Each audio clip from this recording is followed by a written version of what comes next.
Mas nós não temos, nós temos que regulamentar isso. Então, eu gostaria de um foco também nesse assunto. Deixo os demais comentários para os próximos oradores. Obrigado, presidente. Com a palavra, a deputada Alice Portugal. Deputada Mariana, senhores convidados, convidada, serei muito breve, não consegui chegar a tempo de ouvir a todos, mas algumas curiosidades. Primeiro, ao senhor Levi, segundo o delegado da Polícia Federal, que já esteve conosco em outras oportunidades, né, foram afirmações feitas por delegados da Polícia Federal que algumas solicitações de logs, ou seja, registros de acesso ou de conexão, são respondidos em forma de relatórios impressos. Então, a minha pergunta é, isso procede? Porque exatamente a questão, não é, da confidencialidade, da segurança, não é? É possível, de fato, que esses retornos se deem em forma de relatórios impressos, do seu conhecimento? Isso, né? Em relação a... eu iria abordar isso de maneira mais larga, mas tanto o presidente do SERPRO como o senhor Renato abordaram de maneira clara, e também a gestora da internet, que é o problema da assinatura eletrônica, da assinatura digital, o objeto da modernização da legislação. Então, ao invés de perguntar, eu vou dizer que a sua contribuição em nos alertar sobre os projetos que já tramitam podem fazer dessa CPI, além de uma CPI que investigará casos objetivos de crimes cibernéticos, e nós temos já alguns sendo relacionados, não é? Mas também ser uma CPI que possa auxiliar na modernização da legislação no Brasil, ou seja, no aprofundamento e na utilização cada vez melhor, não é, do marco civil da internet, mas, acima de tudo, não é, buscarmos contribuições na vida prática, nos especialistas, para que nós possamos contribuir com essa modernização da legislação. Então, acho que, inclusive, uma das tarefas que a gente pode distribuir com as subcomissões é aprofundar nesses projetos e, ao final, apresentarmos à casa um conjunto de normatizações que possam colaborar com o marco civil. Portanto, acho que esses especialistas podem nos ser, e eu fiquei muito satisfeita em ver que todos se colocam à disposição da comissão, muito úteis, né, para que possamos beber nessa fonte e melhorarmos cada vez mais a legislação no país, garantindo neutralidade, democracia, não é, facilidade de acesso, mas também segurança, né?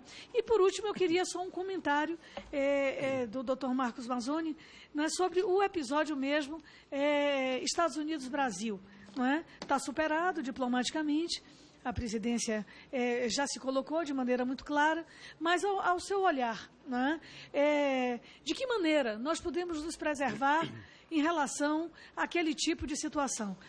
O seu relatório aqui foi muito bem detalhado, uma aula, inclusive uma aula que nos deixa muito seguros sobre a natureza nacional soberana, né, do controle e da guarda dos nossos dados.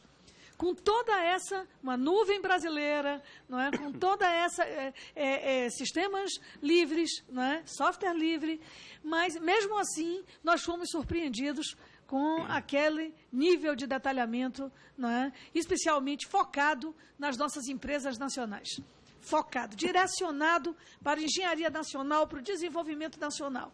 Ou seja, dados, hoje, se nós dissemos que a inovação, a ciência e tecnologia, sempre dissemos, é uma questão de soberania e desenvolvimento nacional, a guarda dos dados, sem dúvida alguma, hoje se coloca também nesse patamar de proa, né, em relação a essa questão.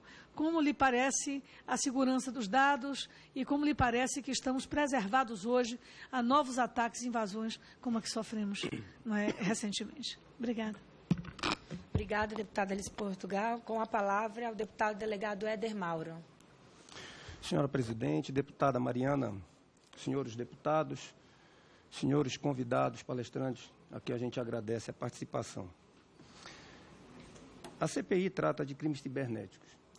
E eu ouvi uma frase do Renato, que para mim foi a frase-chave de todos que aqui falaram. Nós apurarmos crimes cibernéticos, nós precisamos de velocidade e de informação rápida. Mas, infelizmente, isso não acontece no Brasil, não só pela questão de distanciamento das operadoras com as autoridades policiais, como também pelo despreparo e a falta de policiais qualificados, como o próprio policial federal, na última palestra que teve aqui, disse que a Polícia Federal possui, salvo engano, 30 policiais no Brasil todo para fazer esse tipo de investigação, 20. E na Polícia Civil não é diferente, são muito poucos e a qualificação também é muito pouca. Mas o que eu quero falar com isso? Por exemplo, a Lei 12.850, no artigo 15, diz que a autoridade policial poderá ter o acesso, independentemente de ordem judicial, aos dados cadastrais do investigado, os seus endereços, todos os dados. E a Lei 12.830 legitima a autoridade policial, através do delegado, a fazê-lo. Porém, hoje, as operadoras, em geral, não obedecem a esse tipo de coisa. Acham algumas ainda que precisam de uma ordem judicial conseguida pelo delegado de polícia para que possa fornecer esses dados. E isso já atrasa em muito uma investigação em cima do caso. Os crimes de estelionato, pedofilia e outros, que são feitos não pelos meios móveis, mas pelos meios fixos, como é o caso dos CYBs, dos NOT, dos computadores fixos, e que só são identificados também pelos IPs, e que, portanto, ao meu ver, também não precisa de uma autorização judicial para conseguir os dados cadastrais, bastando, portanto, só a autoridade policial requerer às operadoras. Isso também não é feito porque as operadoras têm a cultura de que só com ordem judicial e o distanciamento é muito grande.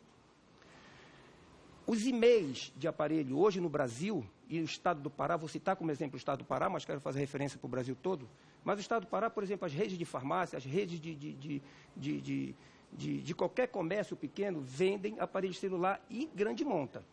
Os assaltos ocorrem todos os dias e todas as horas, inclusive com morte de vítimas. E só sei que só em São Paulo, hoje, através de uma portaria ou uma resolução do secretário de Segurança, é que algumas operadoras, e, salvo engano, a própria TIM é a única que estabelece esse tipo de serviço, é que bloqueia, inutilizando os e-mails de aparelhos que são roubados em grande monta das lojas, o que traria para a segurança pública e para a população, se fosse obedecido esse tipo de coisa pelas operadoras, com um simples requerimento da autoridade policial, com a ocorrência, com o número dos e-mails dos aparelhos roubados, que fossem bloqueados e inutilizados, faria com que os assaltantes não tivessem mais o atrativo de ir roubar aparelhos telefônicos nas redes de farmácia ou em qualquer estabelecimento, porque não teria utilidade lá fora para o receptador.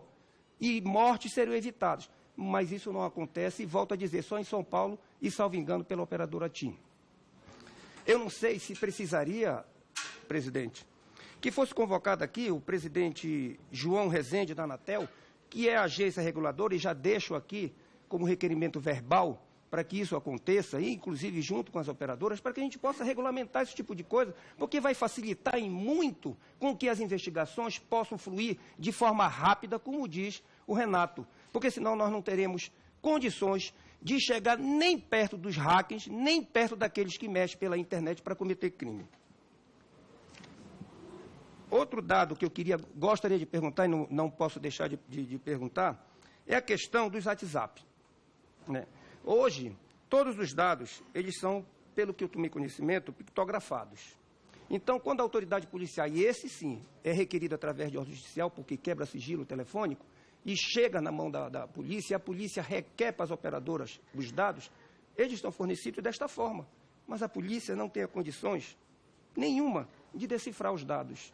Então, eu gostaria de saber, de todos aqui presentes, o que é que precisa para que a tecnologia, que tanto foi colocado aqui, possa fluir para que as autoridades policiais possam ter esse acesso livre e rápido, porque hoje quase que 50% das comunicações não são feitas mais na conversa, mas só pelo dedo. Então, a polícia precisa desses dados também. Essa é uma. E, para finalizar, e claro, não tem nada a ver com a questão dos hacks, mas tem dos crimes cibernéticos, mas tem, com certeza, em relação à comunicação. E volto a citar, Marina, só para finalizar, o meu estado do Pará, já que falaram também tanto em tecnologia, falaram tanto em questões de investimento, mas eu acho que o estado do Pará não é visto dessa forma, porque nós temos mais de 140 municípios no estado do Pará. E eu posso garantir para vocês, porque eu andei o estado do Pará todinho como policial nos meus 30 anos, e tem cidades no interior, eu acho que chego a 100 municípios no estado do Pará, que não tem sequer sinal de telefone móvel. Imagine internet. Eu gostaria de saber por que isso acontece quando as operadoras de telefone, eles têm a condição de levar, que eu acho que deveria ser que nem luz para todos. Então, o sinal de telefone, o sinal de internet deveria ser para todos, não só para quem mora nas capitais, mas principalmente a população que mora no interior, e falo pelo meu estado, mas eu sei que no Brasil acontece em vários setores, mas o meu estado, na região do Marajó, na região do Nordeste do estado do Pará, tem cidades que sequer têm sinal telefônico. E isso é um absurdo. Eu gostaria que as operadoras e aqueles que têm a condição de nos fornecer, nos diga o que é que está faltando. É questão de investimento ou é questão de interesse que não tem no estado do Pará, nessas cidades, que não tenha retorno? Eu gostaria de ter essa palavra. Obrigado, senhor presidente. Obrigada, deputado delegado Éder Mauro. E já fazer o pedido para o senhor fazer o requerimento também por escrito, para a gente poder colocar ele aqui em apreciação nesta comissão. Com a palavra, nosso primeiro vice-presidente, deputado Léo de Brito, do PT do Acre.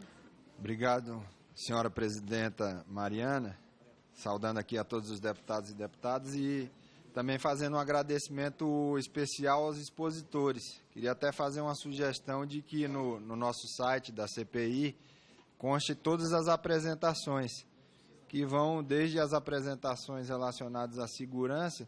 E aí eu queria fazer aqui um registro especial, Cristine, acerca do trabalho que está sendo feito pela CERT do ponto de vista preventivo em relação à orientação aos usuários. Isso é fundamental. Nós estamos falando de crimes, portanto, nós estamos falando de uma política de segurança pública também. E quando a gente fala de segurança pública, está aqui o nosso delegado Éder, vários outros membros que trabalham nessa área, o trabalho preventivo ele tem um papel de grande relevância. Então, quero saudar aí a CERT por esse trabalho que está sendo feito.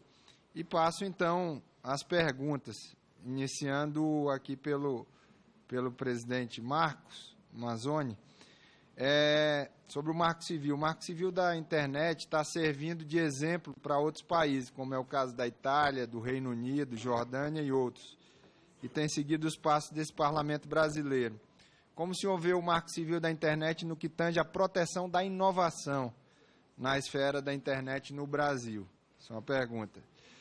Outro ponto que me chamou muita atenção na exposição de Vossa Senhoria diz respeito à questão do software livre, a utilização do software livre como um mecanismo de segurança. E aí eu queria que o senhor respondesse o que o senhor compreende, se seria interessante que a adoção do software livre em larga escala pela população, ela seria uma parte da solução para muitos dos problemas de segurança cibernética e também para um mecanismo também de prevenção dos crimes cibernéticos. O senhor falou da utilização na administração pública.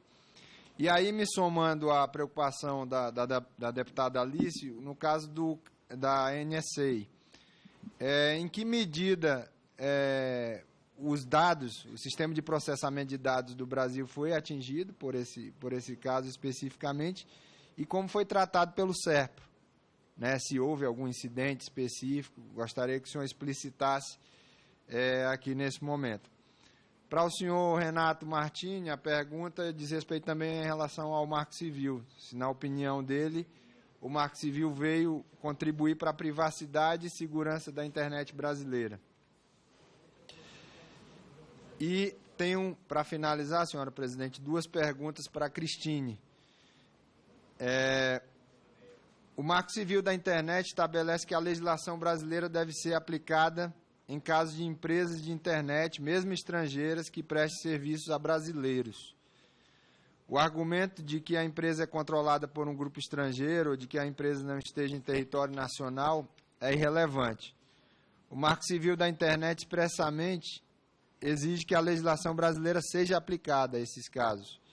Como a senhora vê o Marco Civil da internet como uma ferramenta jurídica para o auxílio ao bom funcionamento da internet no Brasil?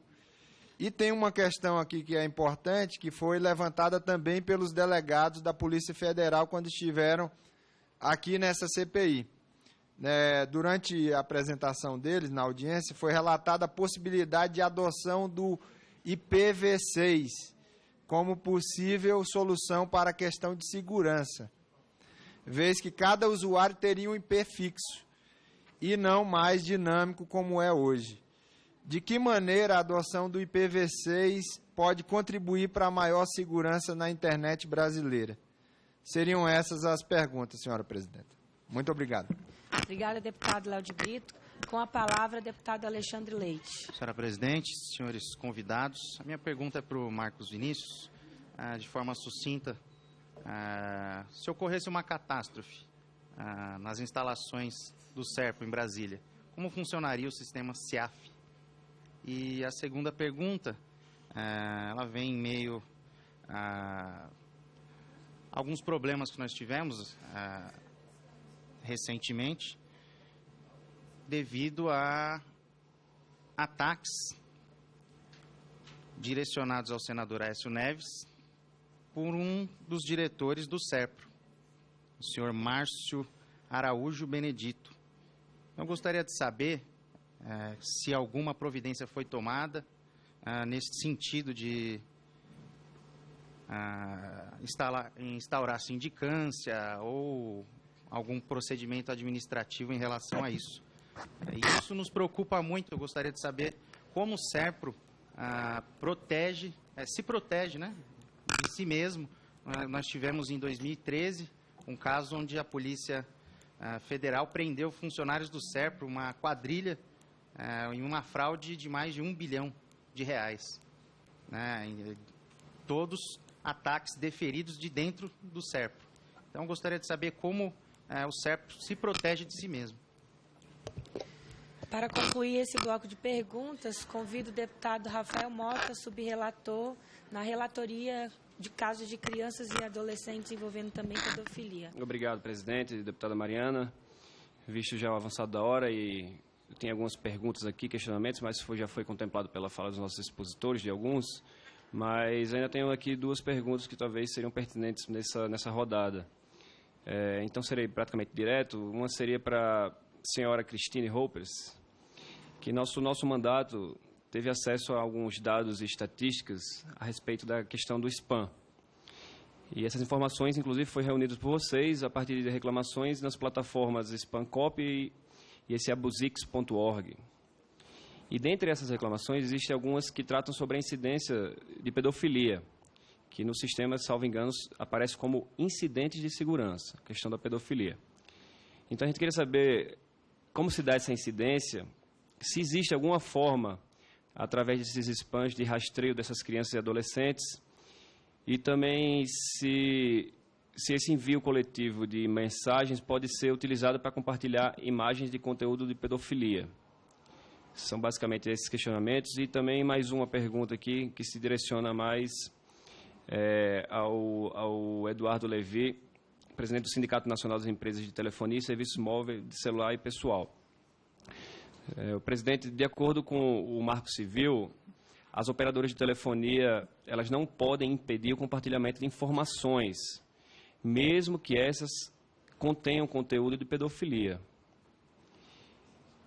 No caso, a retirada desses conteúdos só poderia ser feita através de decisão judicial, o que eu considero de forma absurda, né? Visto que o tempo que essas divulgações já ocorrem, o tempo na internet não é relativo em relação ao nosso tempo atual. Então, a pergunta é, após a decisão judicial que impede esse compartilhamento de imagens, que são imagens de exploração sexual de crianças e adolescentes, quanto tempo a operadora tem para agir e ter essas informações a respeito ter as informações e tirar essas imagens de circulação desses meios de divulgação. É basicamente isso, senhora presidente. Obrigada, deputado. Concluindo nossa rodada de perguntas, eu concedo a palavra ao nosso presidente do Sindicato Nacional das Empresas de Telefonia e de Serviços Móveis, Celular e Pessoal, a Sinditele Brasil, o presidente Eduardo Levi Cardoso Moreira. E já aproveito para agradecer a sua presença, aceitar o nosso convite nessa comissão e também aproveitar para, no final, o senhor já fazer todas as suas conclusões e agradecimentos por estar a essa CPI, em vista o horário da hora também do voo do senhor. Desde já, muito obrigada em nome de toda essa comissão. Muito obrigado, deputada Mariana. Eu me coloco já de antemão à disposição para retornar quantas vezes for necessário. Vou procurar responder a todas as perguntas que me parece caíram aqui para a questão das empresas que são as provedoras de conexão. Vou começar fora da ordem, vou começar para a deputada Alice Portugal, porque eu até percebi, quando ela se referiu à mesa, ela começou a Cristine, que estava aqui presente. As solicitações, deputada, elas são respondidas como se queira. Muitas vezes, elas são solicitadas que sejam impressas, porque elas vão integrar inquéritos.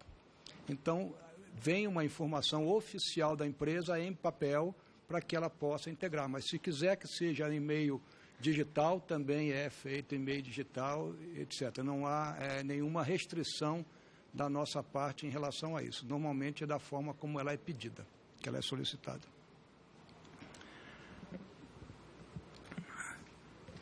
Deputado Sandro Alex. A questão de solicitação de informações é tratada com tamanha restrição e sigilo dentro das nossas empresas que eu vou procurar lhe dar uma estimativa de quantas quebras de IP são feitas. Eu tenho dificuldade de receber das empresas as informações, dada a restrição que nós temos, o cuidado que nós temos, e eu vou, inclusive, fazer algumas considerações a respeito disso.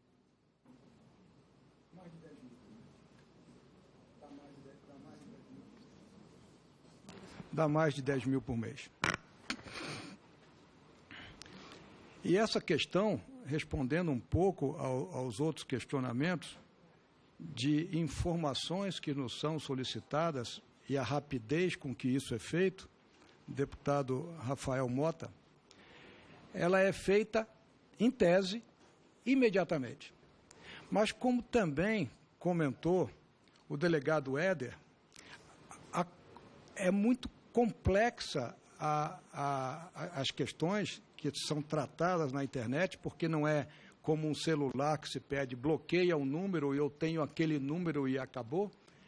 Mas muitas vezes alguém vem e diz, bloqueia determinada coisa, sem dar a informação do IP, ou bloqueia tudo que está acessando aquilo. O tamanho das redes e a quantidade de IPs geram um trabalho que ele é, mesmo conhecendo os dados, ele é feito à medida que vai se trabalhando um atrás do outro, mas muitas vezes as informações vêm com poucas informações, elas trazem dificuldade da identificação. Então, a necessidade de se ter maior qualificação, ela é realmente muito importante. Nós temos, eu falei, por exemplo, aqui em tese, mais de 10 mil por mês, mas nós tivemos aqui uma vez uma solicitação de bloqueio de mais de 20 mil IPs numa só solicitação, que envolveu um volume numa determinada empresa do equivalente a 8 meses de trabalho que ela tinha na média. Então, a resposta àquilo teve um tempo maior do que a resposta às outras, em função simples e exclusivamente do volume existente. Eu vou tomar a liberdade de me meter numa pergunta que não foi diretamente a mim, mas o setor de telecomunicações privado, ele foi, por uma decisão do Estado brasileiro, privatizado, e 100% das comunicações brasileiras passaram a ser feitas através das redes das telecomunicações. O imposto de renda é feito por todo cidadão, a eleição, todos votam, e toda a transmissão daquilo que fica na urna, obrigado, ela é transmitida pelas redes privadas de telecomunicações. Todos os bancos brasileiros que tratam de toda a compensação bancária, todas as empresas que têm dados sigilosos, todas elas não só fazem as suas transmissões através das redes privadas brasileiras, como armazenam os seus dados nas principais empresas de telecomunicações brasileiras. Eu não posso aceitar que não seja considerada uma rede segura a rede das telecomunicações brasileiras privadas, que fazem todo o transporte dessas informações no Brasil. O delegado Éder comentou a respeito da informação e a venda de aparelho celular, que não seria, talvez, o dado principal aqui da nossa audiência, e também sobre o WhatsApp, e também sobre a própria cobertura de celular no Brasil. A venda de telefone celular, quem já teve a experiência de ir para um outro país e em outro país adquirir um chip para utilizar durante o período, normalmente o que se pede ali é o cartão de crédito para fazer o débito do uso. Não se pede nem o passaporte. Nem o passaporte. Quem for aos países, não se pede um passaporte. No Brasil, existem regras que são estabelecidas pela Anatel, que exigem determinadas informações que, infelizmente, são muito fáceis de serem fornecidas de outras pessoas. Existe também, infelizmente, um serviço no Brasil prestado por uma empresa que domina uma série de dados de consultas que são feitas, que é a Serasa, em que ela informa quando alguém faz uso do seu CPF ou das suas informações para buscar alguma coisa. Muitas pessoas já tiveram seus celulares colocados em seu nome, no seu CPF, sem ter a menor conhecimento sobre isso. Mas, para procurar evitar com que haja a proliferação disso e a utilização de uma forma indevida, existem sistemas utilizados pelas empresas e que muitas vezes não são de conhecimento das pessoas. Todos que estão aqui presentes, se discarem dos seus aparelhos o número asterisco, jogo da velha, 06 e jogo da velha, aparece uma sequência de números enormes. É o chassi deste carro aqui. É o chassi deste aparelho. O número é único do mundo e este número que está aqui, que chama-se IMEI, que é uma sigla americana, asterisco, jogo da velha, 06, jogo da velha. Vai aparecer um conjunto de números. Esse número é único para o aparelho no mundo, único. Muitas vezes, a hora que o aparelho é roubado, as pessoas têm por hábito, alguma coisa que é da cultura mundial e brasileira, solicitar à empresa celular que faça o bloqueio daquele número. O número é bloqueado, o aparelho que é encontrado ou qualquer coisa, tira-se o chip, coloca-se um outro chip e se vai utilizar o aparelho. À medida em que se possa fornecer o número deste chassi para as operadoras, este número vai compor uma base brasileira que tem um convênio com mais de 30 países, com mais de 97 operadoras do mundo, de uma integração mundial em que não se possa usar aquele aparelho até fora do Brasil. O cadastro brasileiro de aparelhos tem 5,5 milhões de aparelhos que já foram bloqueados. O que nós procuramos fazer para ainda tentar aprimorar o processo e auxiliar não só aos órgãos policiais, mas às próprias pessoas que têm o seu furto? Nem sempre as pessoas lembram de fazer isso ou não têm conhecimento sobre isso. Mas como em toda ligação telefônica existe uma coisa que a gente ouve, que é o toque de campainha, o toque de ocupado, a conversa que se faz, mas Mazzoni sabe melhor do que outros aqui o que se passa na rede que as pessoas não ouvem, a troca de informações que existe para saber onde é que você está, em que estação radiobase você se encontra, se você está fora do Brasil, se aquele número pode estar habilitado para receber a chamada, uma série de coisas que é trocada a informação, entre elas a informação do e-mail, ela também é enviada na troca de informação das empresas. Então, nós estamos aprimorando, e como disse o deputado Éder, não é apenas a empresa que ele citou, são todas as empresas, já com exceção de uma, que já está pronta para que, ao ser informado apenas o número, se o cliente quiser que se bloqueie o aparelho, nós vamos buscar naquela ligação que ele fez por último, qual o e-mail que foi usado, e bloquear aquele e-mail que foi usado, e isso já está sendo feito. Não há também a necessidade mais de boletim policial, no Brasil inteiro. Basta apenas a comunicação do cliente. Qual é o cuidado que se tem que ter sempre, sempre? Quanto maior a facilidade que se dá para que isso se faça, também maior a facilidade de alguém bloquear um aparelho de um terceiro. Então, o cuidado de se identificar muito bem quem está fazendo essa solicitação. No caso do WhatsApp, a questão é muito mais séria, muito mais grave. Nós somos o caminhão que transportamos e existe uma plataforma em cima que utiliza as redes de telecomunicações para fazer as comunicações. Entre elas, o WhatsApp. O WhatsApp, ela presta, todo mundo aqui usa, não tem CNPJ no Brasil e nenhum funcionário. Como é que vai se buscar a informação? Como se quer fazer o bloqueio, ou que se quer fazer, enxergar o que está ali?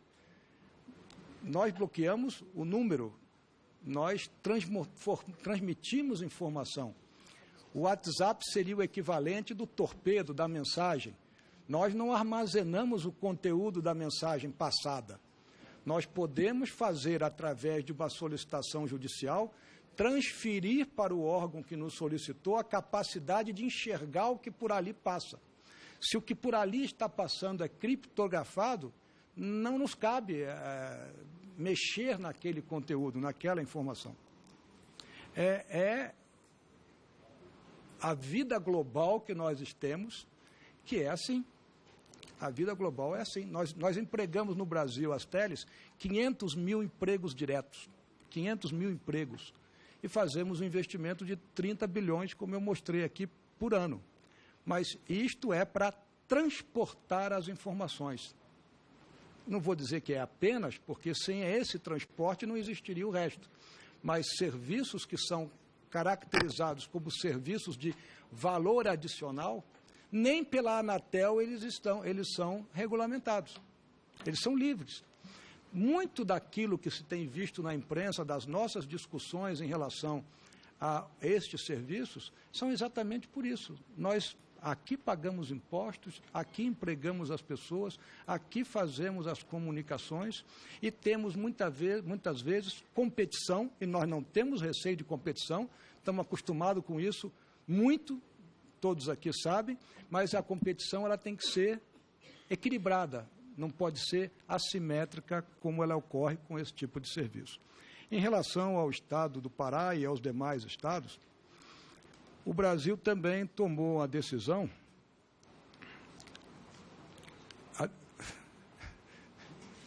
Eu chego lá. O Brasil tomou a decisão de, ao fazer a operação do serviço celular, estabelecer uma série de regras para que o serviço seja utilizado.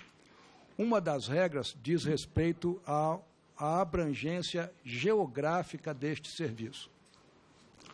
O Brasil é um país enorme e as regras no Brasil elas são feitas de uma forma uniforme, o que muitas vezes traz um prejuízo, principalmente a estados como o do Pará, pelo tamanho do estado e pela distribuição populacional. As regras brasileiras de telecomunicações, preparadas pelo Estado brasileiro e implementadas pela Anatel através dos leilões de celulares, estabelecem que há uma obrigação de se cobrir 80% da área geográfica do município sede. 80% da área geográfica do distrito sede. O maior município brasileiro em área geográfica é Altamira. Altamira tem um distrito que fica a 900 quilômetros de distância. A única obrigação estabelecida nas leis brasileiras, nas regras brasileiras, nos editais estabelecidos pela Anatel, é cobrir 80% da área geográfica do município de Altamira. É fácil consultar o nosso site www.telebrasil.org.br. Estão todas as antenas lá. Todas as antenas estão dentro daquilo que estabelece as regras de atendimento e são fiscalizadas. Mas é pouco. Segundo ponto em relação à telefonia celular, não há obrigação da cobertura de um só metro de uma só estrada no país. Então, muitas vezes, os senhores, ao se deslocar de um município para o outro, têm a queda da ligação, não há cobertura porque ali não há uma obrigação. E essa obrigação foi estabelecida e a hora que se compra o direito, o edital para se poder fazer o uso do celular, a implantação do celular, tem-se um compromisso do valor do edital em relação à cobertura que se quer. Poderia ser mais? Claro que sim. Só de fundo de fiscalização que existentes no Brasil já foram recolhidos 60 bilhões de reais e não se utilizou até hoje nem 10% disso. Uma implantação de uma estação radiobase custa, em média, R$500 mil por cada site que se coloca. É só fazer a conta, 50 bilhões, 500 mil cada um, em média, quantas antenas o Brasil poderia ter a mais. O Brasil tem em torno hoje de 66, 67 mil antenas de celulares. Para finalizar, novamente voltando ao deputado Sandro Alex, que comentou sobre o site Tudo Sobre Todos, se a neutralidade deve ser quebrada, nós temos casos interessantes. Antes de ser uma questão daquele conteúdo, eu vou falar sobre uma coisa um pouco técnica chamada Porta 25. O que é a Porta 25? A Porta 25, para quem eu só falei, só eu dizer Porta 25, ela riu, ela sabe o que é perfeitamente. Mas é natural que ninguém conheça. Eu não conhecia antes de ser chamado a tratar do assunto. A Porta 25 é uma porta existente em computadores para fazer a comunicação entre as redes de computadores de uma mesma empresa. Então, ele não é usado, normalmente ele não é utilizado pelos nossos computadores individuais em nossas residências. Através de crimes, através de hackers, através de criminosos, é colocado em informações que nós baixamos da internet, softwares ou informações nos nossos computadores em casa, e esses computadores passam a ser verdadeiras máquinas de liberação de spam, passando e-mail para tudo quanto é canto, através desta Porta 25, que por nós não é utilizada, mas que ao ser inoculado ali aquele software, estou certo no que eu estou falando? Mais ou menos, né? É que, não, a metáfora está boa. A metáfora está boa. O que foi feito dentro do comitê gestor, inclusive com a participação de órgãos de defesa do consumidor? Nós, empresas de telefonia, passamos a bloquear toda e qualquer mensagem que é originada de Porta 25 de computadores residenciais. Isto é quebra da neutralidade. Nós não estamos deixando sair informação, estamos bloqueando na nossa rede, num acordo com o comitê gestor e com os órgãos de defesa do consumidor. E criamos problemas porque alguns pequenos escritórios de advocacia, consultórios dentários, utilizavam a Porta 25 para fazer sair mensagens para os seus clientes. E foram bloqueados. E é uma ação que é positiva no mundo. O Brasil era um dos campeões mundiais de spam, gerando um tráfego espúrio enorme. O Brasil saiu da lista dos principais órgãos que geravam spam, trazendo um benefício extraordinário.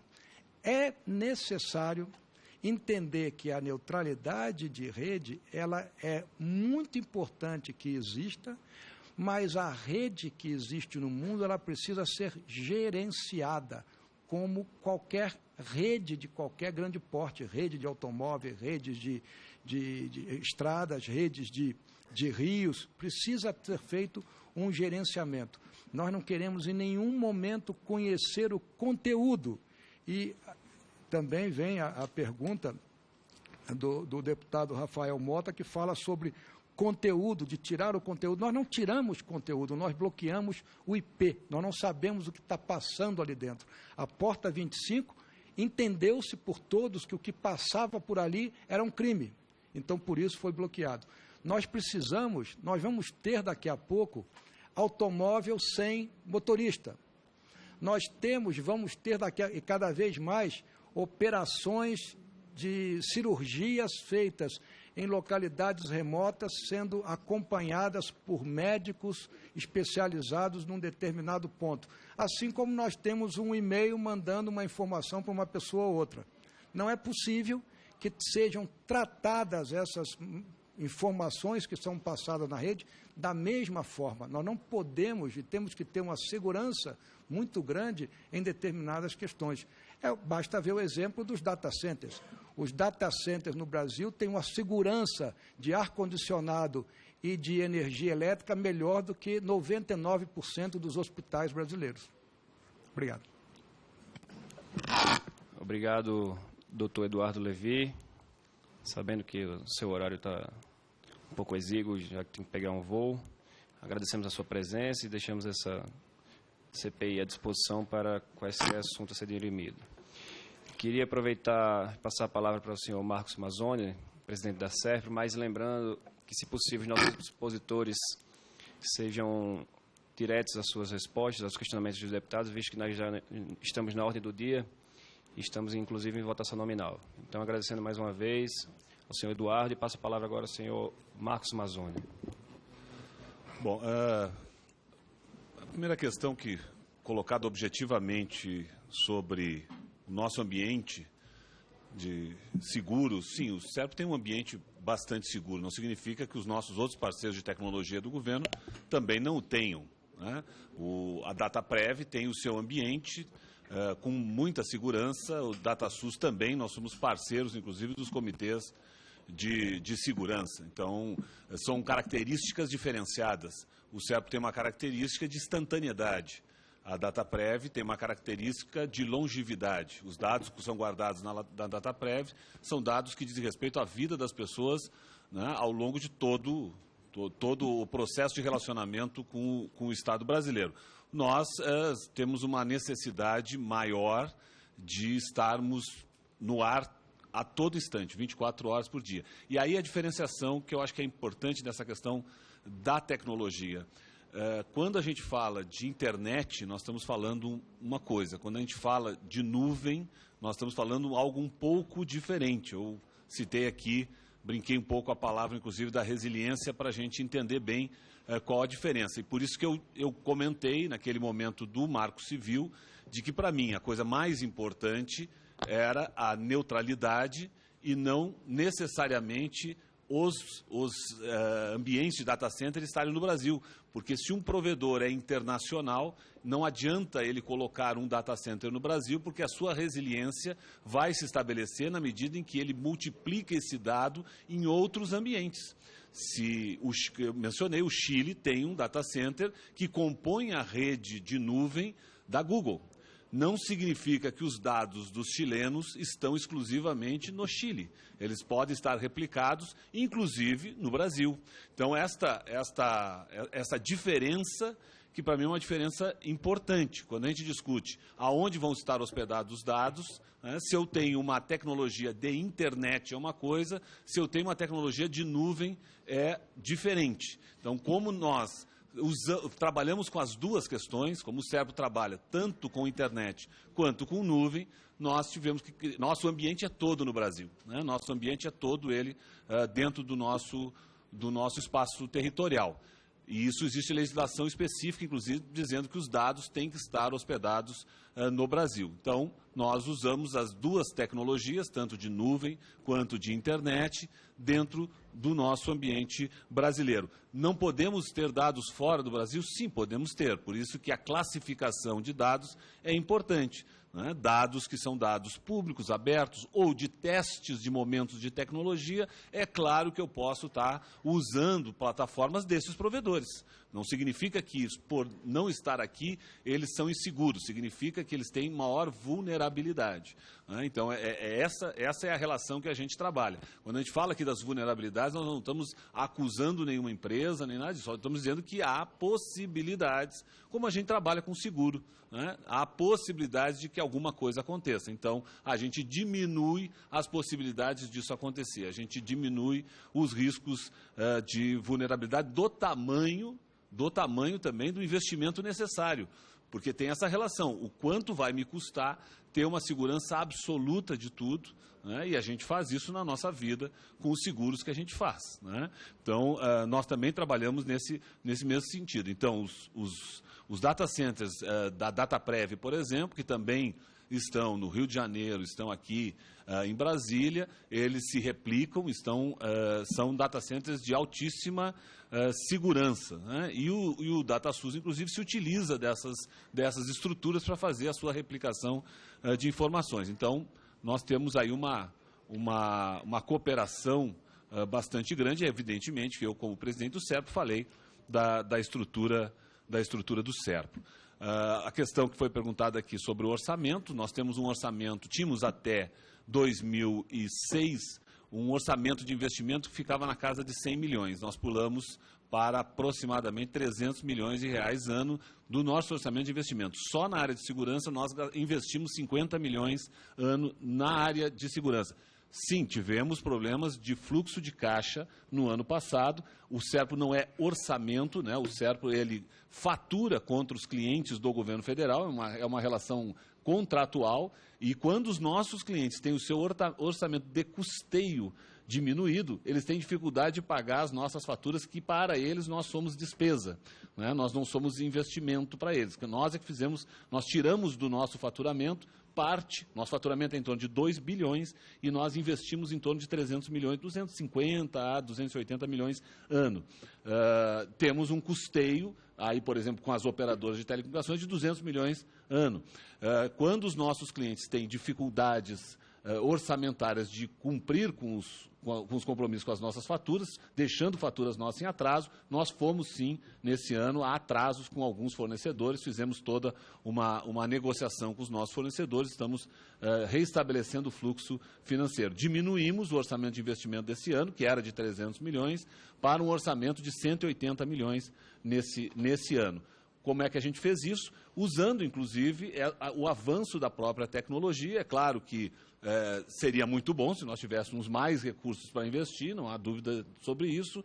Nós tivemos que fazer escolhas, e nós fizemos escolhas nas áreas que estão com alguma criticidade, que é o caso do core da nossa rede, a substituição dos roteadores de grande porte na nossa rede, né, e a plataforma de mainframe, que precisa ser expandida para o ano que vem. Né? Nós estamos com total segurança dentro desse ano, mas o imposto de renda, por exemplo, pessoa jurídica, tem a entrada do E-Social, tem uma série de outros projetos que vão entrar e que vão precisar de mais capacidade de máquina para suportar tudo isso. Então, nós fizemos uma restrição, mas focamos nesses investimentos para que a gente tenha certeza de que a gente suporta os serviços que vão entrar no ano que vem. A entrada, inclusive, é um pouco técnico isso, deputado, mas assim, a entrada, inclusive, dessa nova ferramenta que nós desenvolvemos, que é o Demoiselle 2.5, ela tira a processamento centralizado e joga mais processamento para as pontas. A gente falava muito aqui de tecnologias de nuvem, a gente está brincando agora dizendo que nós estamos usando tecnologias de FOG. Né? Que é o FOG? FOG, eu tenho uma nuvem, mas eu processo bem perto do chão, por isso essa brincadeira com FOG, eu processo perto do chão. Então, essa ferramenta, ela tirou 40% da necessidade de processamento. Então, isso me dá sobrevida, inclusive, para a minha estrutura, para suportar aplicações que são aplicações de tecnologia baixa. Mas as aplicações de tecnologia alta, que é o caso dos mainframes, eu precisei manter o investimento nesse ano para que eu possa suportar o ano que vem o aumento da demanda de novos serviços. O nosso orçamento ele está nessa casa de 2 bilhões, ele se utilizou dos avanços tecnológicos, porque nós saímos em 2008 2007, quando eu assumi o SERPRO, nós tínhamos 1.000 serviços no ar. Hoje nós operamos 4.600 serviços do governo federal brasileiro e o orçamento não cresceu chega aí em torno de 60% o crescimento do orçamento do SERPRO nesse período. Quer dizer, nós crescemos 4 vezes em termos de serviços, mas nós crescemos em torno de 60% o orçamento, usando todas essas tecnologias. Quando eu saio de 180 terabytes, eu comprava área de armazenamento em mainframe. Agora eu compro área de armazenamento para a nuvem. O que eu faço com isso? Eu uso tecnologias que custam 4 vezes mais barato do que eu comprava antes. Então eu consigo fazer essa expansão mesmo com um orçamento que não cresceu no volume que nós precisaríamos se eu não tivesse explorado ao máximo as tecnologias existentes. Presidente, então o orçamento era 300 milhões, teve um corte, este ano ficou em 180 milhões, é isso? Isso. E qual é o tamanho do débito que vocês têm? Com fornecedores? Isto, que está em aberto, segundo o senhor falou. Nosso débito com fornecedores, ele é em torno de 60 milhões de reais. Nós estamos colocando ele todo em dia. Provavelmente agora no mês de outubro a gente encerra o débito com fornecedores. Ficaremos absolutamente em dia. Para o ano que vem, qual é a previsão? Para o ano que vem, a previsão do orçamento continua de 2 bilhões, mas nós estamos, inclusive, procurando novos serviços que vão nos dar a possibilidade do crescimento.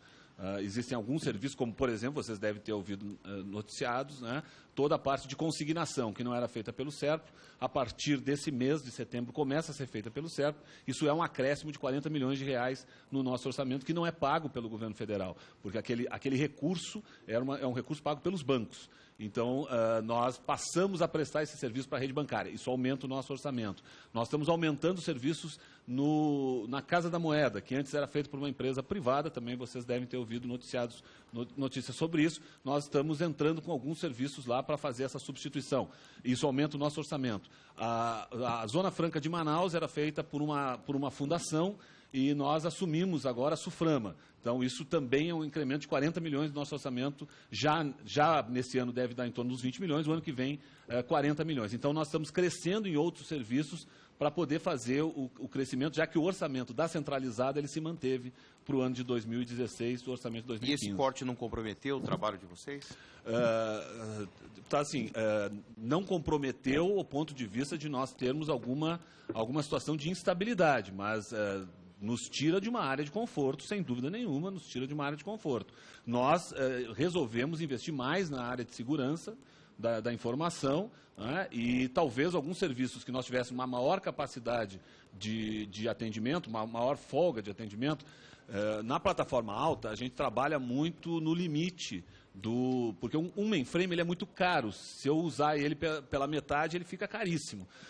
Eu tento usar ele o máximo possível. A gente usa ele na casa dos 90%. Para vocês terem uma ideia, um computador desses aqui, a gente usa na casa de 15% da capacidade dele. O mainframe a gente usa na casa de 90% da capacidade. Nós estamos batendo 95%.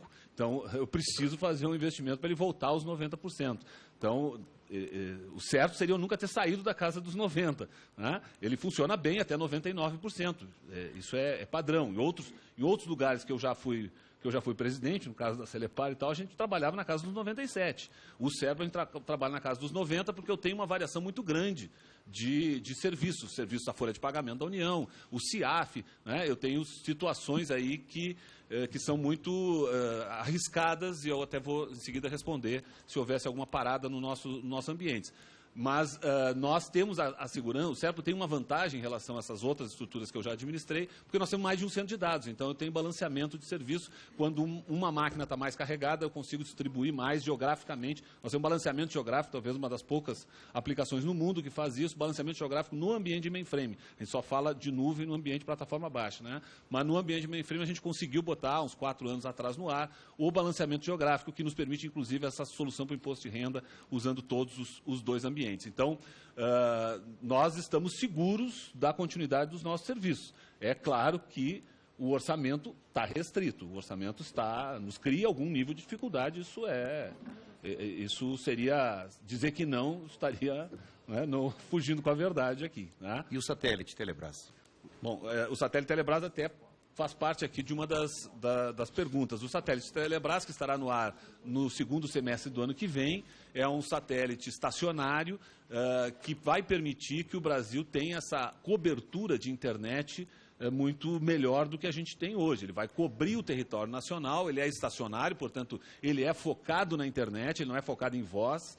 Os satélites de voz, eles são satélites também estacionários, mas que usam tecnologias de uma capacidade maior, ele tem a mesma capacidade de upload, de download. O satélite de internet ele precisa de uma capacidade muito maior de download do que de upload. A gente sobe coisas na internet muito menos do que a gente desce, né? A gente vê mais coisas do que carrega para cima. Então, esses satélites que têm essas tecnologias, eles estarão no ar em 2016. Não há risco? Mesmo com corte do orçamento? Não há risco, porque isso é um consórcio que, inclusive, envolve várias empresas privadas também. Então, o satélite vai estar no ar em 2016, com certeza. Aqui também foi colocada a questão desses casos, da eficácia das redes, né? Por exemplo, Banco Central e tal. O Banco Central, ele opera uma rede toda de comunicação do setor bancário, é uma rede que trafega texto, então não é uma rede que necessita performance muito alta, porque não existe imagem, não existe voz, que é onde são os pacotes mais pesados. Então, o setor bancário é um setor altamente desenvolvido, mas com um tamanho do arquivo transacionado é muito pequeno. A gente conhece muito essa estrutura porque o CIAF nós temos uma rede paralela, nós tiramos, né, a arrecadação de D-1 para D0. Então, nós operamos hoje com 70 instituições bancárias, o CERP também tem uma rede parecida com do Banco Central, e é uma rede de texto, então é uma rede bastante tranquila de ser operada, né, e o Banco Central faz isso com muita eficiência, tanto é que ele fiscaliza o nosso ambiente também. Eu acho que estão muito seguros com aquela rede, porque o padrão, né, da FEBRABAN é um padrão bastante simples, com poucas agregações, como é o caso da nota fiscal eletrônica, são imagens de texto que a gente carrega com muita facilidade dentro do nosso ambiente, né? A relação Brasil-Estados Unidos, realmente a gente teve que fazer uma intervenção um pouco mais pesada naquele momento, porque a questão não é nem uma questão especificamente de governos, né? Porque os acordos de governos eles existem, mas a nossa preocupação aqui é no uso de ferramentas que obedeciam à legislação norte-americana. As próprias empresas nos Estados Unidos questionam o governo norte-americano sobre isso, porque se para nós é uma questão de preservar a privacidade do cidadão brasileiro, eles entendem que é preservar o sigilo do seu cliente, né? Eles entendem assim. As grandes empresas norte-americanas têm um grupo de trabalho junto ao governo norte-americano. Eu participei desse debate na Câmara de Comércio Brasil-Estados Unidos em Nova York, onde eles pedem a sua absoluta liberação sobre esses padrões que são exigidos do governo norte-americano. E a gente tem tido uma excelente parceria deles, inclusive, da remoção desses elementos chamados backdoor, né? Até a porta 25, na verdade, é um backdoor de um produto, de um sistema operacional. O sistema operacional não tinha sido pensado para trabalhar com a internet, ele foi adaptado. Então, foram criadas as adaptações para isso, né? Então, nós não temos esse problema, porque o nosso ambiente é todo com Linux.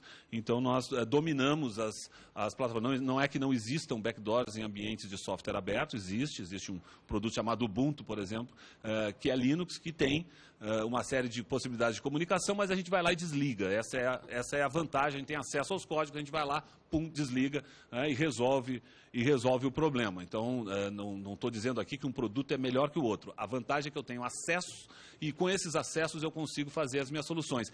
E eu não preciso ficar esperando os chamados correções de bugs, né? Quem não teve que aplicar um patch? O que é aplicar um patch? É quando o fabricante daquele produto avisa no mundo que o seu produto tinha um problema. E quando ele avisa no mundo que o seu produto tinha um problema, ele diz, olha, está aqui a ferramenta que resolve esse problema. Quando ele diz isso, ele diz para as pessoas do bem e para as pessoas do mal. E as pessoas do mal, então, têm um espaço até você aplicar aquilo na tua instalação, eles têm um espaço de usar aquela porta, usar aquele problema para operações maliciosas, vamos chamar assim.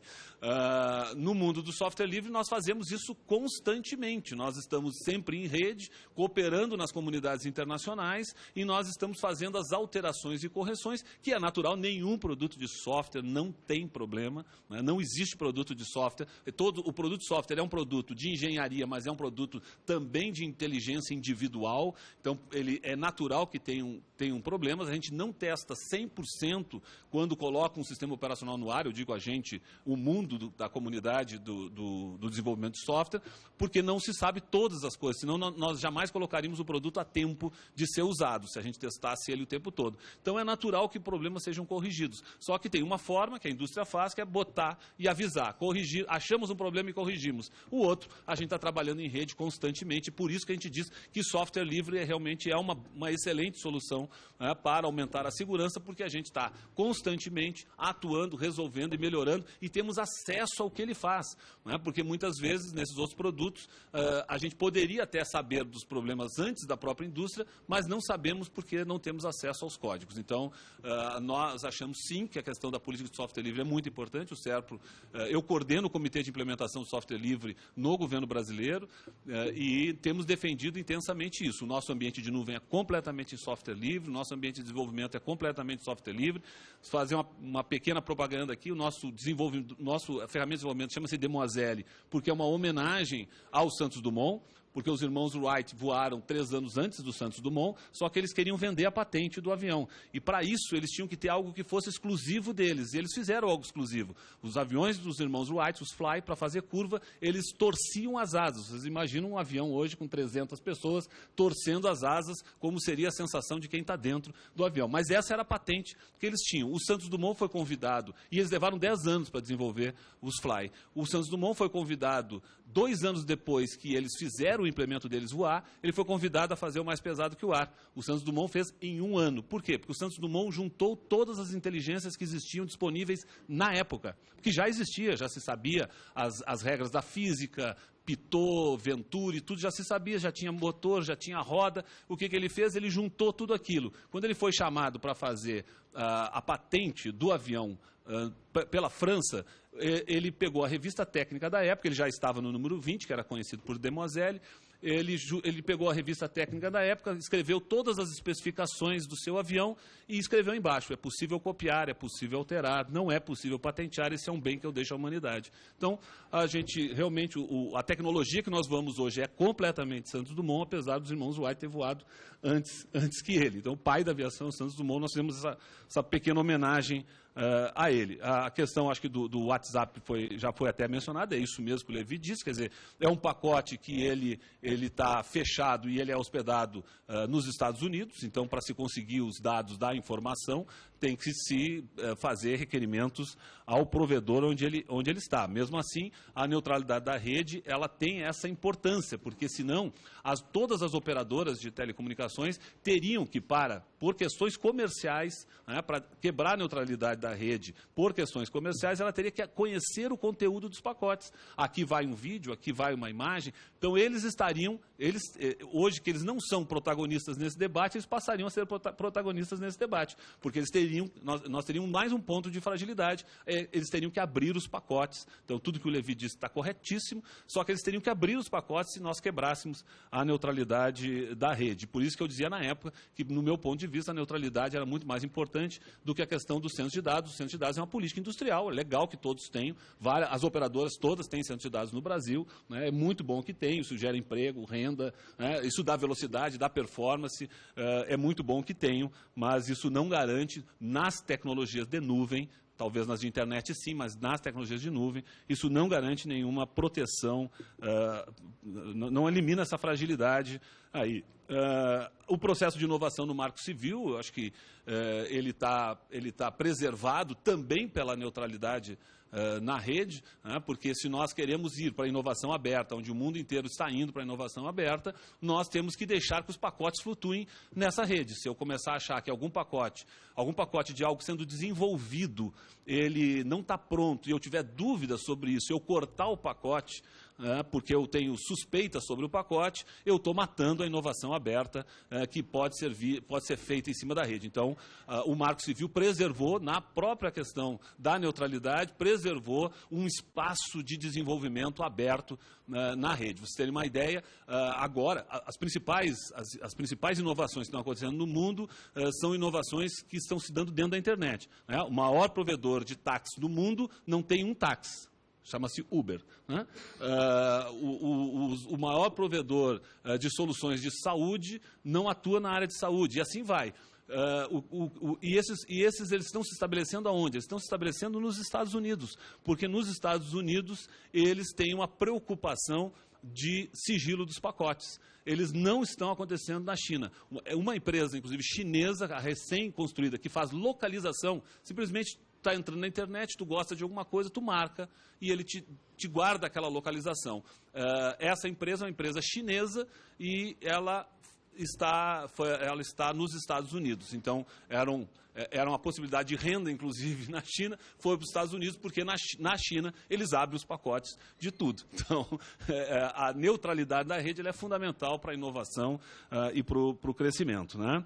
A questão do IPv6, sim, para nós é algo super importante. Os portais hoje da Presidência da República, todos eles já estão em IPv6, né, que garante aí os browsers têm essa possibilidade, não há custo para os usuários finais. Então, nós temos uma maior garantia, né, porque tem ali um range de endereço IP muito maior, eu consigo, então, dar 1 para 1. Então, a questão do endereço IP é importante, nós estamos implementando nos ambientes brasileiros. Se o CIAF, nós tiver alguma crise no nosso centro de dados de Brasília, ele levanta automaticamente em São Paulo. Então, esse balanceamento geográfico que nós fizemos com os dois ambientes, e aí eu estou falando só desses dois, não estou falando do Rio, porque eu não tenho mainframe no Rio. Então, tudo que depende de mainframe, o balanceamento é entre Brasília e São Paulo. Então, esse está balanceado, nós temos 36 sistemas críticos que estão balanceados. Todos estão? Não. Nós operamos milhares de sistemas. Mas 36, e evidentemente que o CIAF e todo o ambiente da Receita Federal, eles estão balanceados. Então, se cai um, levanta outro. Né? Então, essa é uma garantia. Não assim, porque o CIAF tem um padrão de carga que ele é bastante específico. O padrão de carga do CIAF, ele está sempre numa carga muito baixa durante todo o ano e ele aumenta muito a carga nos momentos de lançamento do orçamento do ano seguinte, depois que vocês fazem as alterações, as aprovações, esse orçamento vai para o Ministério do Planejamento e nós começamos a fazer carga de autorização legislativa, né, para o ano seguinte. Então, esse é um momento de carga. Final do ano é um momento de carga do CIAF, então é um momento mais crítico. Nós podemos tirar prioridades de outros sistemas menos críticos se acontecesse uma situação dessas. Né? No caso de colapso de um, o outro suporta todo o armazenamento. O outro suporta toda a operação, porque o CIAF, a parte de armazenamento até é pequena, é texto, né? É tudo dado, é número e texto, não tem imagem. Então, ele é bastante leve de levantar no outro lugar. O CIAF tem uma característica, como todo ano ele tem aprovações diferenciadas, nós temos ambientes para cada ano. Então, nós ficaríamos com um ano em curso sem nenhuma dificuldade. E eu posso tirar, existe um produto chamado Six, que eu posso tirar prioridades de outros para jogar em cima dele. A gente já faz isso de maneira normal, em situações, nesses momentos mais de peso, né, e eu posso fazer isso numa situação de crise e tirar outros. Tirar significa dar menos prioridade de resposta a outros sistemas para manter esses. Então, os 36 sistemas críticos, nós temos esse balanceamento geográfico entre Brasília e São Paulo, a gente garante estabilidade nele. Né?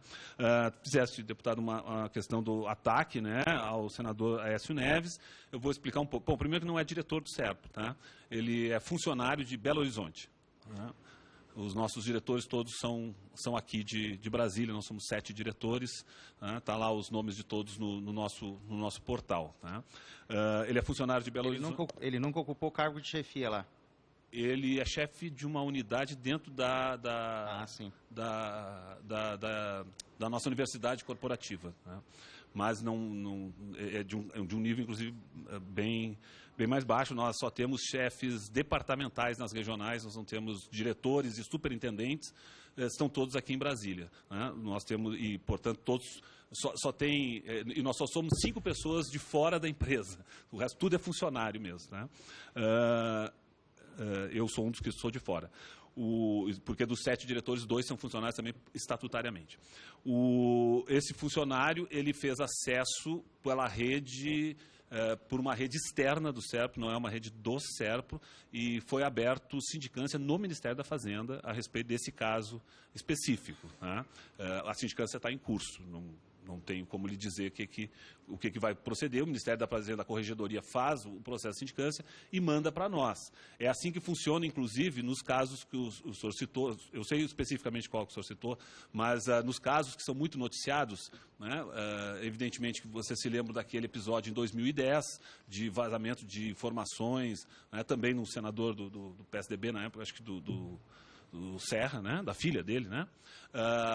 Esses são acessos logados, feitos em lojas da Receita Federal, que eles têm autorização, estão logados, e a partir de denúncias disso, vai para a Corregedoria do Ministério. Naquele caso, as pessoas, inclusive, foram demitidas, né? Esses funcionários, eles não ficam dentro do SERPRO, são 3 mil que trabalham nas unidades da Receita Federal. Então, quando eu falo 8 mil, na verdade, nós temos 11 mil funcionários, 3 mil eu não administro, ficam dentro das unidades da Receita Federal. Eles são logados como Receita Federal, mas nós temos todos os logs disso, tá? Todos os logs disso. Implementamos naquele momento, inclusive, gestão de identidades, quando eu falei aqui, é logar todos os funcionários, inclusive em todas as plataformas do SERPRO. Fizemos essa implementação, hoje nós sabemos exatamente, todos os nossos funcionários, o que fazem. Eu sei que o senhor sabe exatamente que o nosso maior risco de vulnerabilidade numa rede desse tamanho, com essa quantidade de gente mexendo, é interna. Então, nós temos que ter toda uma preocupação de como a gente loga todo mundo, e é claro que alguns elementos de verificação. Esse elemento esse não foi um caso externo, foi um caso interno, no Rio de Janeiro, né? E nós, a gente checa os lotes que vão para os bancos das devoluções de imposto de renda. Isso era uma manipulação que era feita, foi feita uma manipulação num lote que não estava mais ativo. Então, por isso que alarmou, e nós chamamos a Polícia Federal. A Polícia Federal, inclusive, fez como é que a gente chama isso quando... mas tem um nome técnico lá, que tu vai lá e faz uma...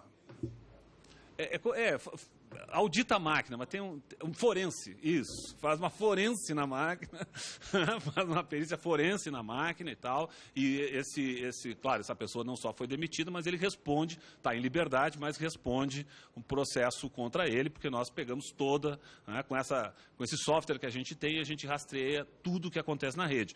Pode estar acontecendo alguma coisa agora? Pode estar acontecendo. Aí a gente, por essas checks que a gente faz, é que a gente consegue descobrir, só que aí eu tenho tudo isso, e isso a gente guarda a vida inteira, esses dados. Por isso, deputado, que a gente, inclusive, segregou a rede do SERPRO, né?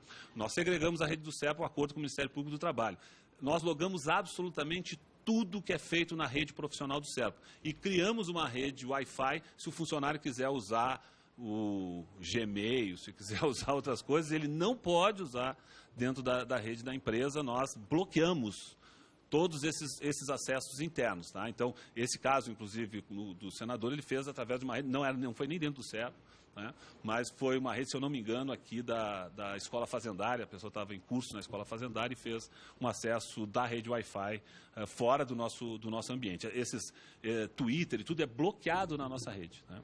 Nem eu tenho acesso a Twitter dentro da rede do SERPRO, né? Então, é tudo bloqueado, e esses acessos são feitos numa rede paralela que nós fizemos, porque o Ministério Público entendia do trabalho que ou nós bloqueava tudo ou nós liberava tudo. Então, nós resolvemos bloquear tudo numa rede e liberar numa rede particular, vamos chamar assim, para que os funcionários possam ter acesso. Às vezes, eles têm que ter acesso até para testar soluções, né? Nós estamos com uma solução agora do Dialoga, que é uma plataforma de democracia digital, que precisa saber se funciona via Facebook, funciona via outras aplicações também. Então, as pessoas até têm que testar, mas testam numa rede fora do nosso ambiente, porque o nosso ambiente é absolutamente bloqueado, todos os endereços dessas plataformas aí, tá?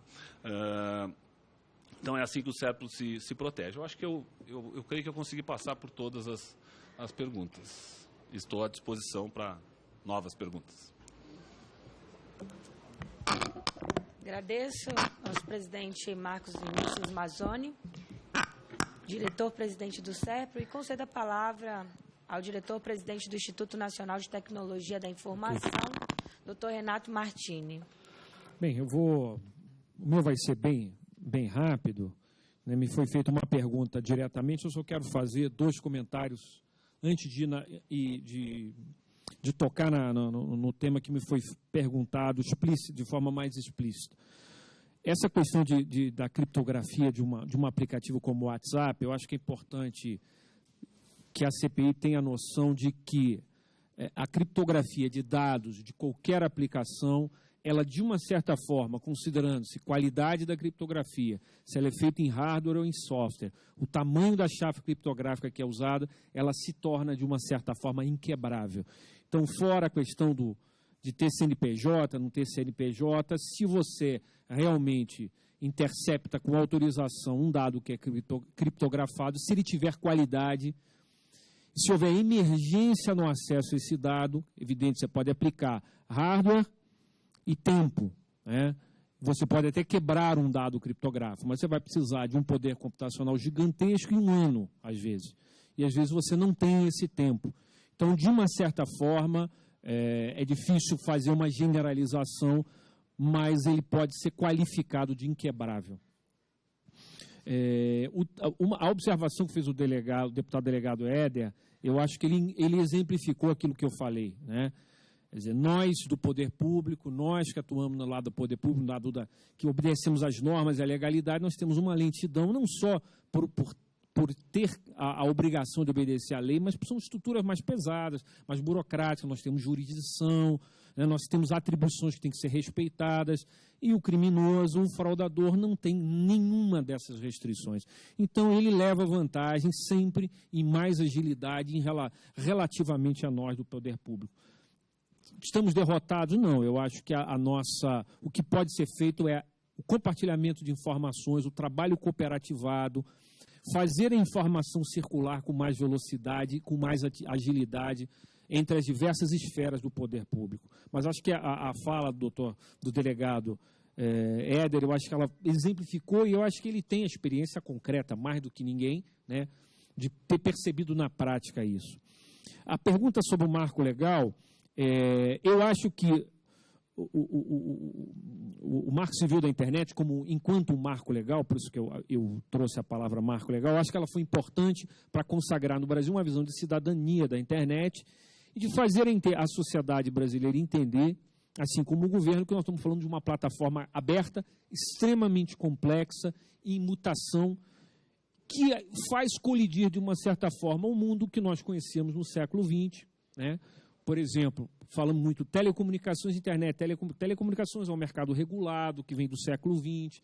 A internet é uma nova fronteira, extremamente complexa relativamente ao mundo das telecomunicações. Então, ela foi extremamente importante para isso. Trouxe o tema da privacidade, o sigilo da informação, como um tema de cidadania muito importante, mas acho que não aportou grandes ferramentas no que tange a segurança na internet, segurança de sistemas de informação. Eu acho que ela demandará regramentos e leis mais específicas que possam contribuir e trazer mais segurança para o cidadão, enfim, para essa sociedade que cada vez mais se torna uma sociedade digital.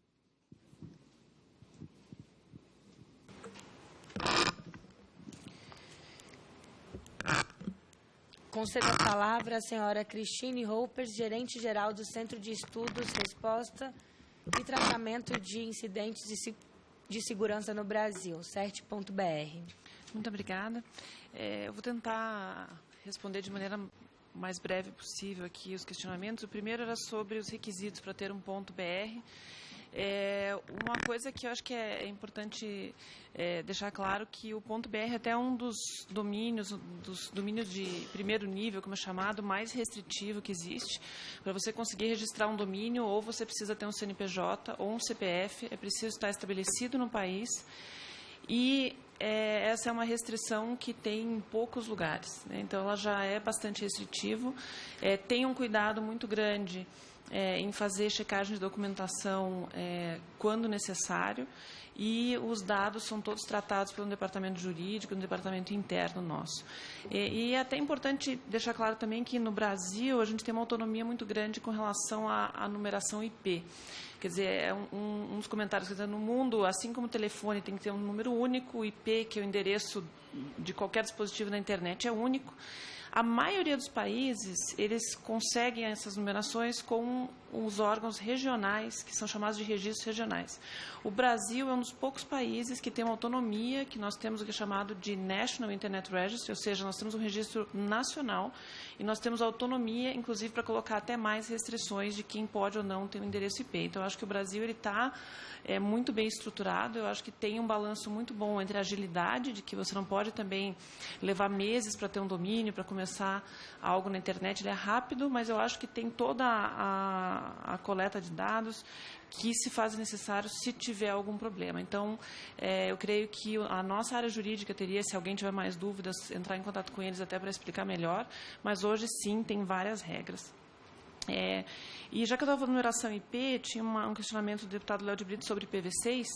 É bom lembrar que assim, o IP é único, né? A primeira versão de numeração IP que foi implantada na internet, quando ela teve o nascimento mesmo oficial desse protocolo, que era o chamado IP versão 4, IPv4, o grande problema é que ele acabou. A numeração esgotou, não tem mais como aumentar. E, ao contrário, por exemplo, quando o CEP era muito restritivo, a gente teve o período que eram só 5 números, agora são 5 números mais os 3 dígitos. O telefone celular aqui no Brasil, as capitais já estão começando, lá em São Paulo já tem um número a mais. Mas na internet você precisa botar um novo protocolo, uma nova numeração, né?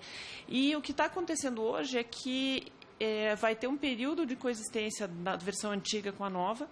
E a técnica que está sendo usada para esse período de transição, ela está dificultando as investigações, que você acaba tendo, atrás de um único número IP, muitos números, você precisa mais elementos para fazer a investigação, você precisa mais dados que são difíceis de ser registrados por quem está fazendo as aplicações.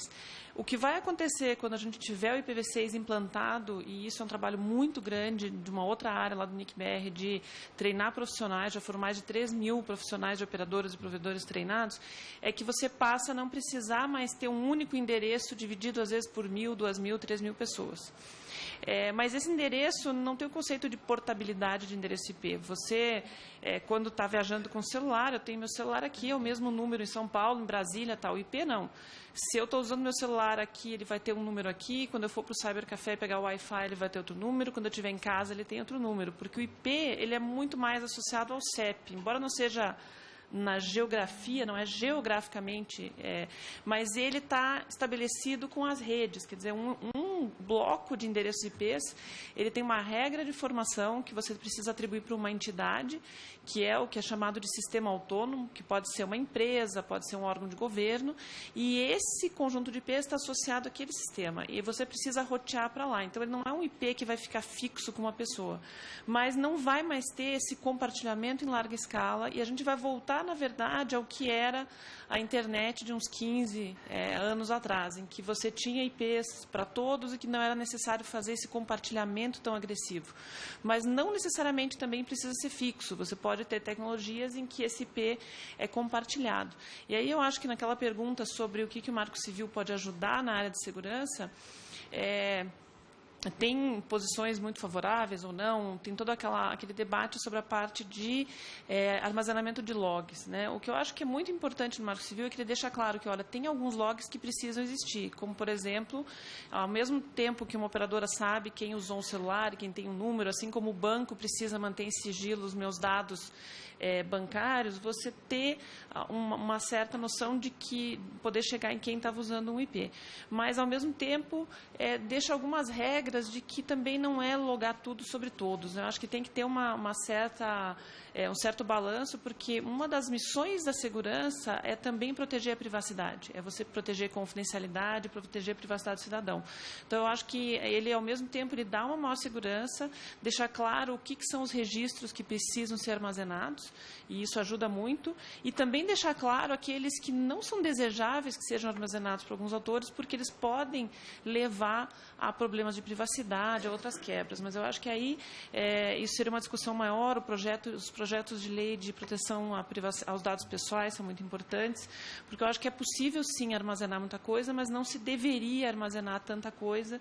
E eu acho que essa falta de clareza da importância dessas informações pode trazer um pouco de confusão. Mas eu acho que sim, e a gente tem trabalhado muito em alguns grupos de trabalho, junto com operadoras, junto com provedores, para acelerar ainda mais a adoção de IPv6 no Brasil, para a gente sair desse período em que está difícil chegar nos autores de alguns crimes, mas por conta dessas tecnologias que estão sendo implementadas para compartilhar os poucos endereços antigos que ainda existem. Então, é um problema técnico complexo. O Brasil está muito bem já na adoção IPv6, o mundo está adotando aos poucos, mas como a internet hoje é chave para muita coisa, as redes estão sendo muito conscienciosas, mas o IPv4 e o IPv6 vão conviver na internet por muitos anos ainda. Não é que as redes vão precisar da presença nos dois mundos aí por um bom tempo.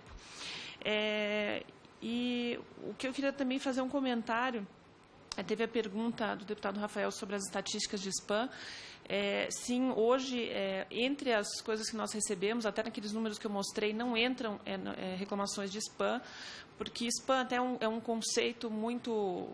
Ele não tem um conceito muito firme do que exatamente é spam. Ele é um e-mail não desejado, um e-mail que eu não queria, um e-mail de comércio. E o nosso foco tem sempre sido em como que eu faço para que a internet brasileira, a sua infraestrutura, não seja abusada para mandar spam para o mundo. Porque hoje, o Levi comentou antes, todo aquele nosso trabalho do combate ao spam, o Brasil ele era abusado por terceiros que parecia que o spam vinha do Brasil, mas não vinha. E nós levávamos uma culpa e éramos realmente, na mídia internacional, todo mundo, é o rei do spam. No fundo, nós tínhamos muitas máquinas sendo abusadas, muitas máquinas de usuários em casa, e você precisava reduzir isso. Nessas reclamações que nós recebemos, a gente até hoje não conseguiu identificar ainda especificamente pedofilia.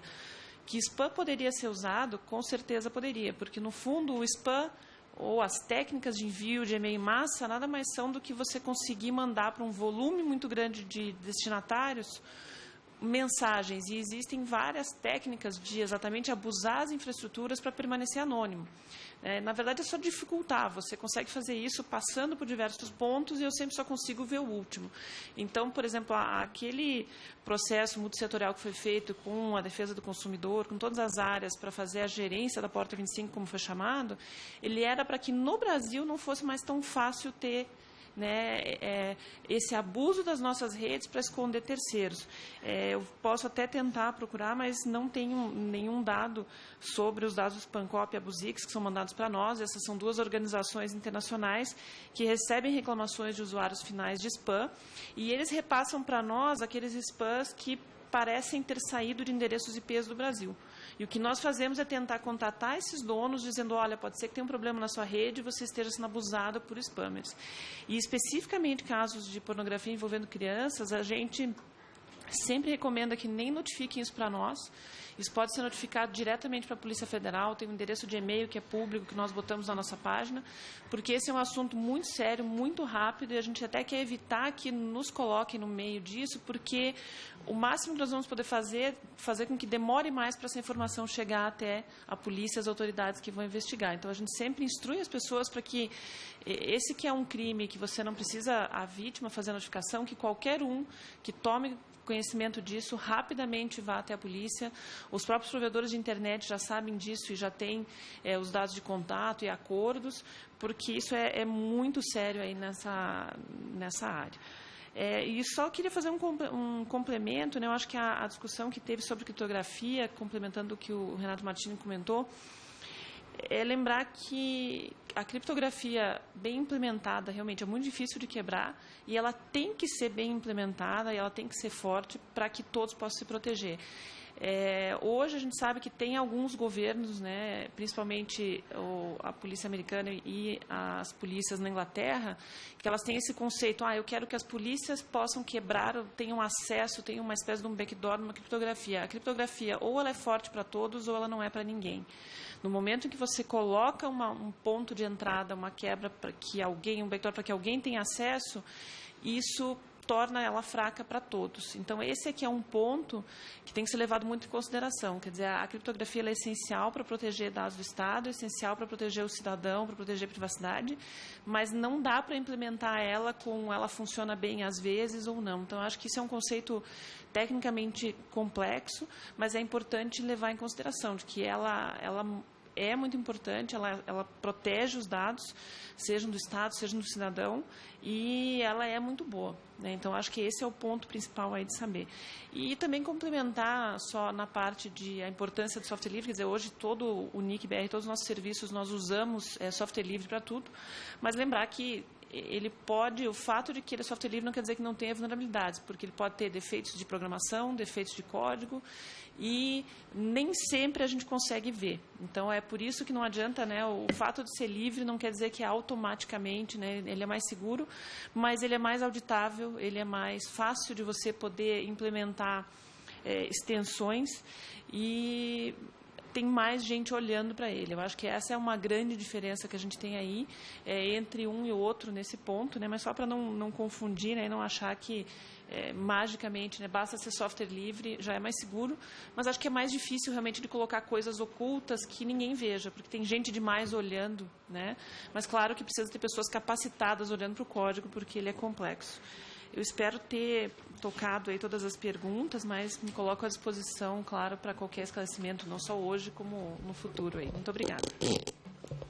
Nós que agradecemos a oportunidade de aceitarem o convite, agradecer também ao doutor Renato, ao doutor Marcos, pela participação nesta CPI, colaborando com o desenvolvimento dos nossos trabalhos.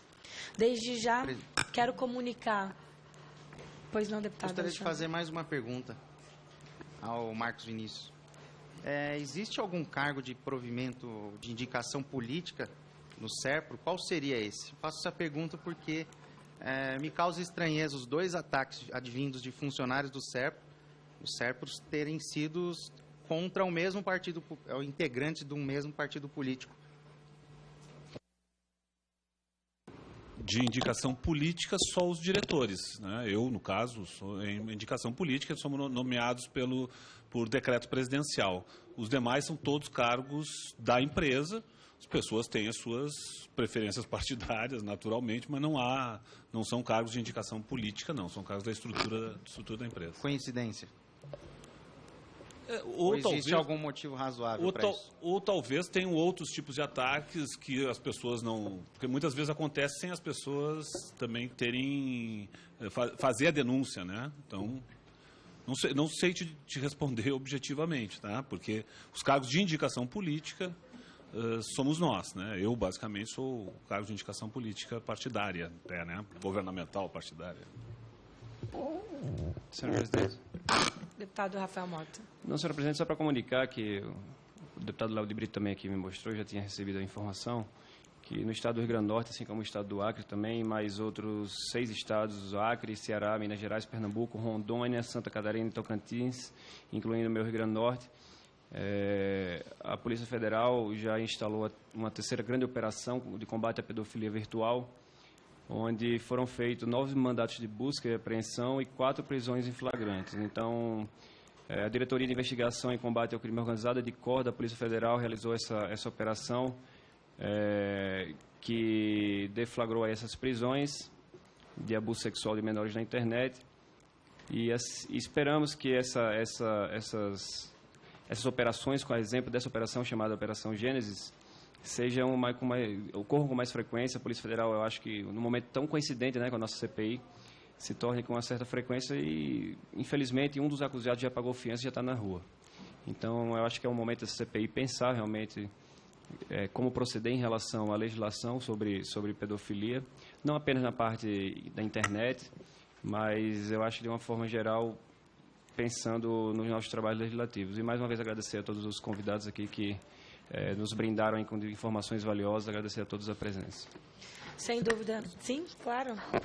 Só para, deputado, só para contribuir, eu também tenho Twitter e durante o processo eu fui atacado várias vezes. Só eu não transformei isso em crime de opinião. Pessoas podem ter suas opiniões e eu fui atacado, só não fiz nada com isso.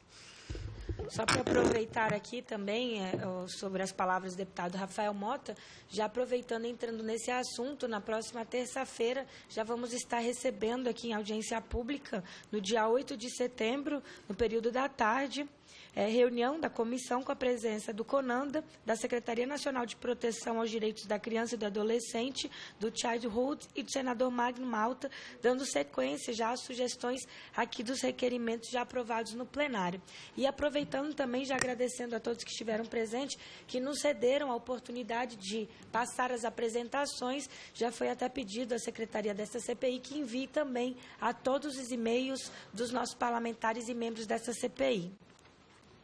Nada mais havendo a tratar, declaro encerrada a presente reunião, antes convocando reunião ordinária de audiência pública para a próxima terça-feira, dia 8 de setembro, em plenário a ser informado na página das comissões e encaminhado aos e-mails institucionais dos gabinetes e lideranças. Está encerrada a presente reunião. E desde já um bom feriado a todos também e até a próxima terça-feira.